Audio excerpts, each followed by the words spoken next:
Dans les collines verdoyantes de Pétropolis, où les brises matinales portent encore l'écho des anciens secrets, se dresse la majestueuse bibliothèque Ruy Barbosa, un sanctuaire de connaissances qui a vu passer des générations d'érudits et de chercheurs. C'est dans ce temple du savoir que débute notre histoire.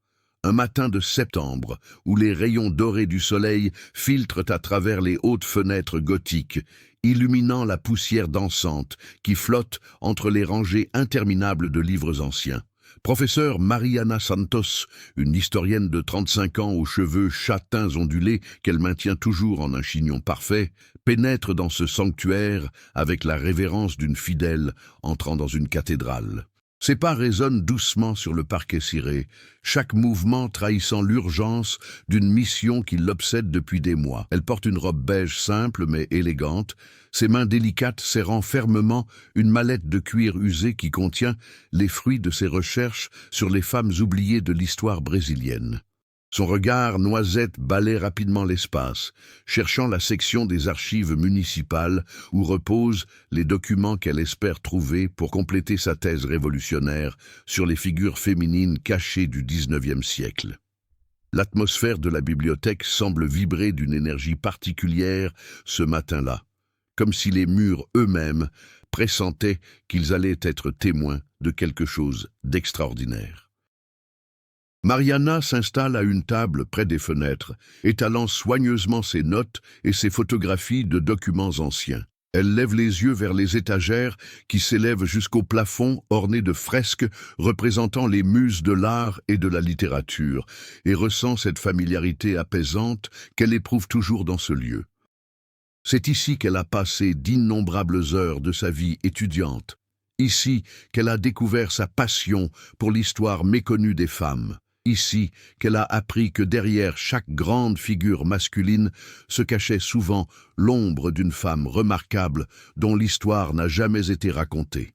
Ce matin particulier, Mariana recherche des informations sur Dona Helena Vasconcelos, une mystérieuse baronne du café de la région de Vassouras qui aurait financé secrètement plusieurs mouvements abolitionnistes dans la seconde moitié du XIXe siècle.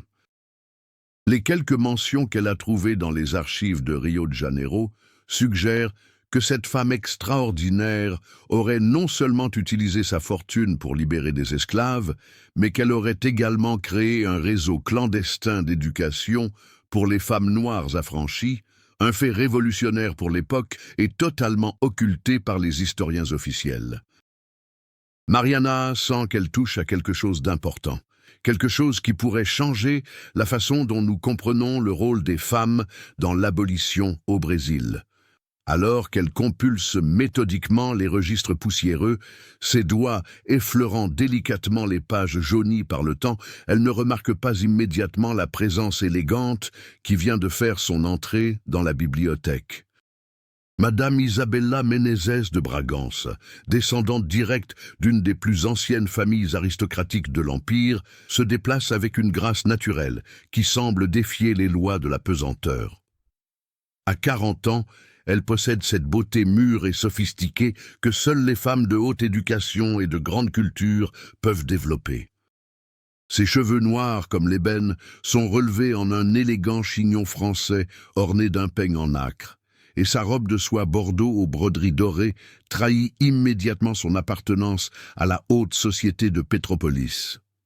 Isabella n'est pas une simple aristocrate oisive comme tant d'autres de sa classe. Diplômée en littérature française de la Sorbonne, elle a consacré sa vie à la préservation du patrimoine culturel brésilien, créant la fondation Menezes de Bragança qui rachète et restaure d'anciens domaines coloniaux pour les transformer en centres culturels. Sa passion pour l'histoire égale celle de Mariana, mais son approche diffère radicalement. Là où l'historienne cherche la vérité académique, l'aristocrate privilégie la beauté poétique des récits du passé. Elle fréquente cette bibliothèque depuis son enfance, accompagnée d'abord par sa gouvernante française, puis plus tard par sa propre soif de connaissance sur ses ancêtres et l'histoire de sa lignée. Leur premier regard croisé survient par hasard, au moment où Mariana lève les yeux de ses documents pour chercher un crayon dans sa mallette, et qu'Isabella, debout près des rayons d'histoire du Brésil colonial, se retourne en entendant le léger froissement de papier.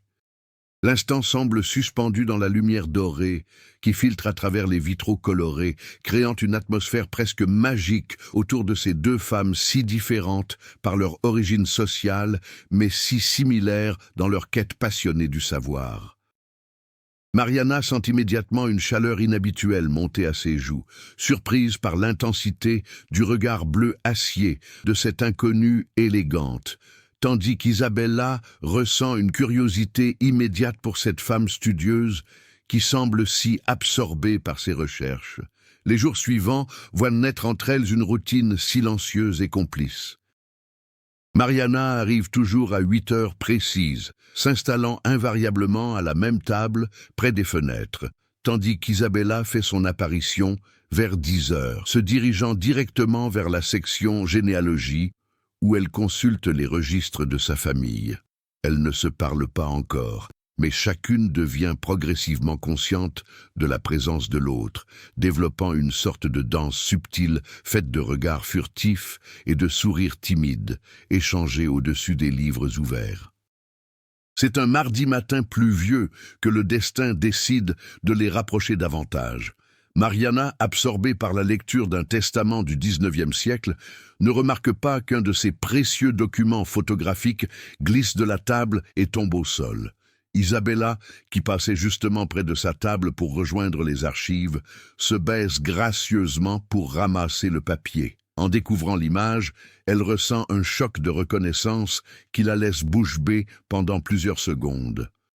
Sur la photographie figure le portrait d'une femme en robe de bal, debout devant un piano à queue, dans un salon richement décoré, et Isabella reconnaît immédiatement les traits délicats et le regard déterminé de son arrière-arrière-grand-mère, Donna Helena Vasconcelos. « Excusez-moi », murmure Isabella d'une voix légèrement tremblante d'émotion, « mais je crois que vous étudiez l'histoire de ma famille. » Mariana lève des yeux surpris, d'abord décontenancée par l'interruption, puis intriguée par l'intensité émotionnelle qu'elle perçoit dans la voix de cette inconnue élégante. « Votre famille ?» répète-t-elle en acceptant le document que lui tend Isabella. Cette femme est Donna Helena Vasconcelos, une baronne du café de Vassouras, qui a vécu au XIXe siècle. Je fais des recherches sur son rôle dans les mouvements abolitionnistes. Isabella s'assoit délicatement sur la chaise en face de Mariana, ses mains gantées de soie posées avec élégance sur la table. Donna Helena était ma arrière-arrière-grand-mère, explique-t-elle avec une fierté mêlée de nostalgie. Ma famille conserve encore certains de ses journaux personnels et de sa correspondance privée dans notre château de Petrópolis. Cette révélation frappe Mariana comme un coup de foudre académique. Depuis des mois, elle cherche désespérément des sources primaires sur cette femme fascinante, fouillant archives publiques et bibliothèques sans jamais trouver les documents personnels qui lui permettraient de comprendre véritablement les motivations et les méthodes de la baronne. Et voilà que le hasard lui offre sur un plateau d'argent l'accès aux journaux intimes et à la correspondance privée de son sujet d'étude par l'intermédiaire de cette aristocrate mystérieuse qui semble porter en elle toute l'élégance de l'ancien monde. « Seriez-vous disposé à me permettre de consulter ces documents ?» demande Mariana avec une excitation mal contenue, ses yeux noisettes brillant d'un espoir intense. Isabella sourit, ce sourire subtil et énigmatique que savent si bien arborer les femmes habituées aux salons et aux réceptions mondaines. « Peut-être, » répond-elle avec une pointe de taquinerie dans la voix. « Mais l'histoire de ma famille est complexe et parfois douloureuse. Elle ne peut pas être comprise à travers de simples documents. Il faut connaître les lieux où elle s'est déroulée, sentir l'atmosphère des domaines où mes ancêtres ont vécu, toucher les objets qu'ils ont manipulés. » Elle marque une pause, étudiant attentivement le visage passionné de Mariana avant de poursuivre. « Si vous acceptiez de venir passer quelques jours au château familial, je pourrais vous ouvrir nos archives privées et vous raconter les histoires que ma grand-mère me transmettait quand j'étais enfant. Cette proposition dépasse tous les rêves les plus fous que Mariana ait pu nourrir au sujet de ses recherches. Non seulement elle aura accès aux documents qu'elle cherche, mais elle pourra également découvrir l'environnement authentique dans lequel a évolué son héroïne historique. Cependant, quelque chose dans le regard intense d'Isabella, dans la façon dont ses lèvres s'attardent sur certains mots, dans la manière dont elle joue distraitement avec ses bagues en parlant, éveille en elle des émotions qu'elle préfère ne pas analyser pour le moment. « J'accepte avec gratitude votre invitation », répond-elle finalement, sa voix trahissant une émotion qu'elle ne parvient pas entièrement à maîtriser. « Chères âmes qui nous accompagnez dans cette histoire, nous sentons combien ces moments de connexion humaine authentique vous touchent profondément. Votre présence ici, dans cet espace que nous partageons, crée une énergie si particulière et si précieuse. Si cette histoire fait écho à quelque chose en vous, si elle éveille des souvenirs ou des émotions que vous aimeriez partager, nous vous invitons de tout cœur à vous abonner à notre chaîne et à nous laisser un commentaire. Vos histoires personnelles, vos expériences de connexions inattendues, vos moments où le destin a placé sur votre chemin quelqu'un qui a changé votre perspective, tout cela nous intéresse infiniment. Nous créons ces histoires pour vous, avec vous, et chaque interaction que vous partagez nous aide à comprendre ce qui résonne le plus profondément en vous. Le château des Menezes de Bragança se dresse majestueusement sur les hauteurs de Petropolis, ses tours néo-gothiques perçant le ciel brumeux de cette fin d'après-midi d'automne. Mariana, assise dans la Bentley Vintage d'Isabella, observe avec fascination ce monument à la grandeur d'une époque révolue qui émerge progressivement à travers la végétation luxuriante de la montagne. Les grilles en fer forgé s'ouvrent automatiquement devant elle, révélant une allée bordée de palmiers impériaux qui mène à un perron de marbre orné de sculptures représentant les 4 saisons. « Bienvenue dans ma demeure », dit Isabella avec une simplicité qui contraste avec la magnificence du lieu. « J'espère que vous vous sentirez à l'aise ici. » L'intérieur du château dépasse toutes les attentes de Mariana. Les halls immenses aux plafonds peints de scènes mythologiques, les escaliers en marbre de Carrare aux rampes dorées à la feuille, les salons ornés de tapisseries flamandes et de meubles d'époque créent une atmosphère d'un raffinement absolu. Mais ce qui frappe le plus l'historienne, c'est la façon dont Isabella évolue dans cet environnement avec une aisance naturelle, comme si chaque objet, chaque tableau, chaque meuble faisait partie intégrante de son identité. « Votre chambre se trouve dans l'aile est », explique Isabella en guidant Mariana à travers un dédale de couloirs orné de portraits d'ancêtres au regard sévère. C'était la chambre préférée de Donna Elena quand elle venait nous rendre visite. Peut-être que son esprit vous inspirera dans vos recherches. La chambre que découvre Mariana ressemble à un décor de conte de fées. Un lit à baldaquin drapé de soie dorée trône au centre de la pièce, face à une cheminée de marbre rose, devant laquelle sont disposés 2 fauteuils en velours bleu nuit. Les fenêtres à meneaux offrent une vue panoramique sur les jardins à la française, où des ponts se promènent majestueusement entre les bosquets de roses anciennes. Les archives familiales se trouvent dans la bibliothèque du rez-de-chaussée, précise Isabella, en déposant délicatement un plateau de thé et de petits gâteaux sur la table basse. Mais ce soir, j'aimerais d'abord vous raconter quelques histoires de famille autour d'un dîner aux chandelles. Il est important que vous compreniez le contexte émotionnel avant de plonger dans les documents. Le dîner se déroule dans la salle à manger principale, une pièce immense, dominée par une table en acajou massif, pouvant accueillir 30 convives. Mais Isabella a choisi de dresser un couvert intime à une extrémité, créant une atmosphère presque confidentielle malgré la grandeur du lieu. Les chandelles se reflètent dans l'argenterie ancienne et les cristaux de baccarat, tandis que les domestiques servent silencieusement un repas raffiné composé de spécialités locales, revisitées avec l'art culinaire français.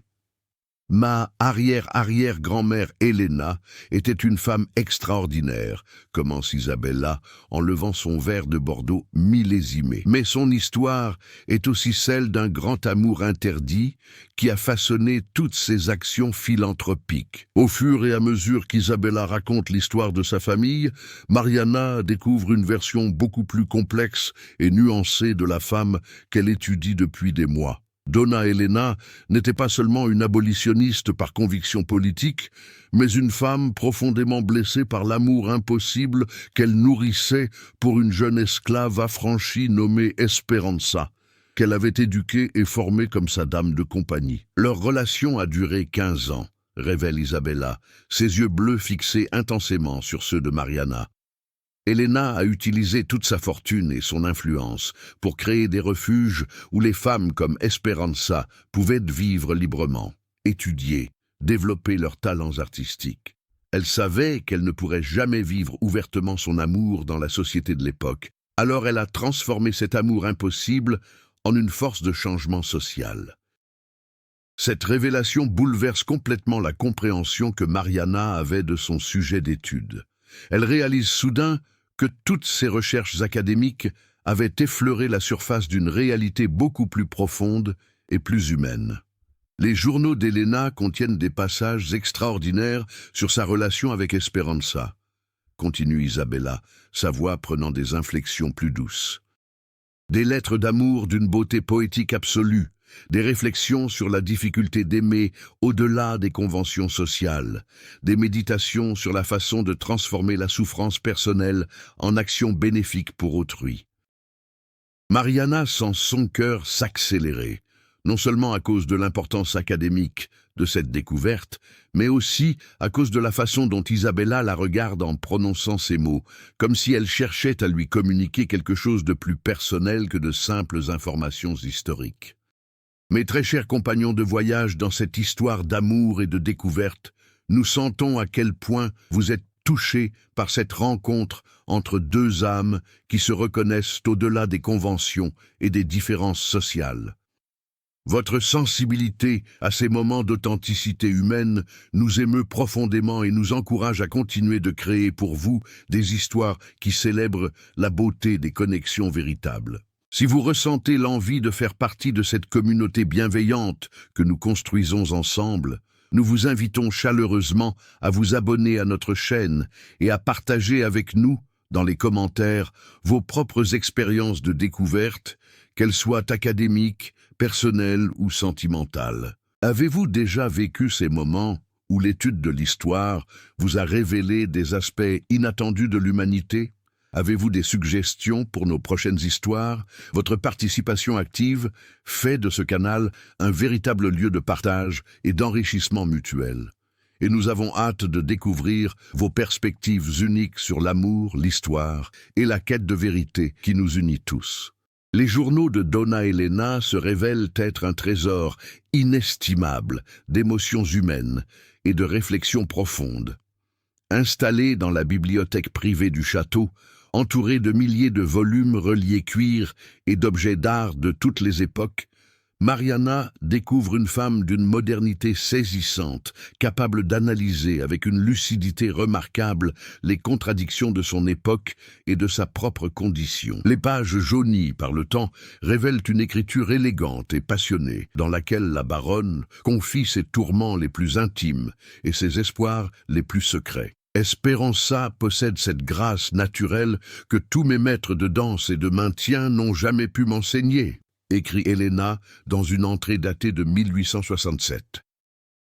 Quand elle lit de la poésie française dans le Salon Bleu, sa voix transforme les mots en musique pure, et je comprends que l'éducation véritable n'est pas celle que donnent les institutions, mais celle que transmet l'âme sensible à une autre âme prête à recevoir sa beauté. Isabella, assise dans un fauteuil en face de Mariana, observe attentivement les réactions de l'historienne à mesure qu'elle découvre ces textes bouleversants. Elle voit les expressions qui se succèdent sur le visage concentré de la chercheuse. Surprise, émotion, reconnaissance, parfois même une forme de trouble qui semble dépasser le cadre strictement académique. Cette lettre que vous lisez maintenant, dit Isabella en désignant un feuillet particulièrement délicat, a été écrite la veille du départ définitif d'Esperanza pour Paris. Elena lui avait obtenu une bourse pour étudier les beaux-arts à l'école des beaux-arts, mais elle savait qu'elle ne la reverrait probablement jamais. Mariana lève les yeux vers Isabella, frappée par la mélancolie qui teinte la voix de l'aristocrate quand elle évoque cette séparation douloureuse survenue plus d'un siècle avant sa naissance. « Ma chère Esperanza, lit Mariana à voix haute, demain tu partiras vers cette liberté que j'ai toujours rêvé de te donner, mais que je n'ai jamais eu le courage de prendre pour moi-même. Tu emporteras avec toi tout ce que j'ai de meilleur, toute ma capacité d'aimer sans condition, toute ma foi en la beauté du monde. Je continuerai ici mon œuvre d'émancipation, non par vertu philanthropique, mais parce que chaque femme que j'aide à conquérir sa liberté sera un peu de toi qui continue à exister dans ce monde. Sache que tu as transformé ma vie d'aristocrate oisive en existence utile et que cette transformation est le plus beau cadeau que tu pouvais me faire. » Les larmes montent aux yeux de Mariana en lisant ces mots d'une sincérité poignante, et elle comprend soudain que sa propre émotion dépasse largement l'intérêt scientifique qu'elle porte à ce document exceptionnel. « Esperanza a-t-elle réussi sa carrière artistique à Paris ?» demande Mariana, d'une voix légèrement altérée par l'émotion. Isabella se lève gracieusement et se dirige vers un secrétaire ancien dont elle ouvre délicatement le tiroir secret. Elle en sort un petit tableau dans un cadre doré, représentant une jeune femme noire, d'une beauté saisissante, vêtue d'une robe parisienne de la Belle Époque, devant un chevalet dans un atelier baigné de lumière. Esperanza Santos, 1885, autoportrait à l'huile, lit Isabella en montrant la signature dans le coin inférieur droit de la toile. Elle est devenue une portraitiste renommée, la première artiste peintre noire admise au Salon de Paris. Elle n'est jamais revenue au Brésil, mais elle a continué de correspondre avec Elena jusqu'à la mort de cette dernière en 1894. Cette découverte représente pour Mariana bien plus qu'un simple complément à ses recherches. Elle révèle l'existence d'une femme artiste noire dont l'histoire a été complètement effacée des manuels d'art et d'histoire brésiliens. « Avez-vous d'autres œuvres d'Esperanza ?» demande-t-elle avec une excitation croissante. « Existe-t-il des traces de sa carrière parisienne? Ses lettres à Elena ont-elles été conservées ?» Isabella sourit mystérieusement et guide Mariana vers une autre partie de la bibliothèque, où une vitrine climatisée contient plusieurs liasses de lettres soigneusement préservées. « Toute la correspondance d'Esperanza est ici, » révèle-t-elle. Plus de 200 lettres écrites entre 1868 et 1893, dans lesquelles elle raconte sa vie d'artiste à Paris, ses succès, ses difficultés, mais aussi ses souvenirs constants de Elena et de leur amour impossible.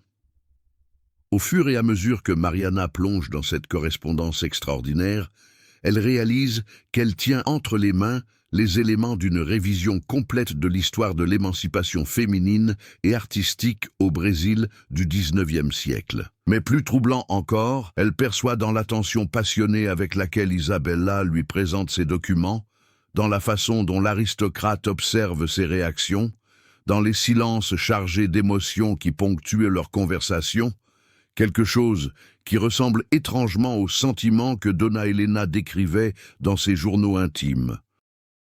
« Pourquoi me montrez-vous tout cela ?» demande finalement Mariana, levant vers Isabella des yeux où se mélangent gratitude, confusion et une émotion plus trouble qu'elle n'ose s'avouer. Isabella s'approche lentement de Mariana, ses mains tremblant légèrement, alors qu'elle referme délicatement le dernier journal de Donna Elena. « Parce que depuis notre première rencontre à la bibliothèque, je reconnais en vous la même passion, la même soif de vérité, la même capacité d'émotion authentique que ma arrière-arrière-grand-mère décrivait chez Esperanza, avoue-t-elle d'une voix douce mais déterminée.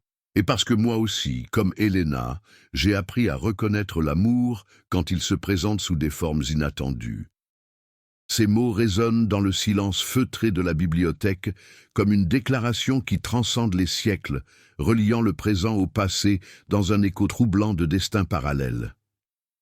Mariana sent son cœur s'accélérer brutalement non pas de surprise, mais plutôt de reconnaissance, comme si elle avait attendu consciemment ou inconsciemment cette révélation depuis leur première rencontre. « Isabella !» murmure-t-elle en se levant à son tour, « je ne sais pas si je suis prête à comprendre ce que vous me dites. » L'aristocrate s'approche encore, ses yeux bleus plongés dans le regard noisette de l'historienne. Helena écrivait qu'aimer, c'est d'abord reconnaître en l'autre cette part de nous-mêmes que nous cherchons sans le savoir, dit-elle, en effleurant délicatement la main de Mariana.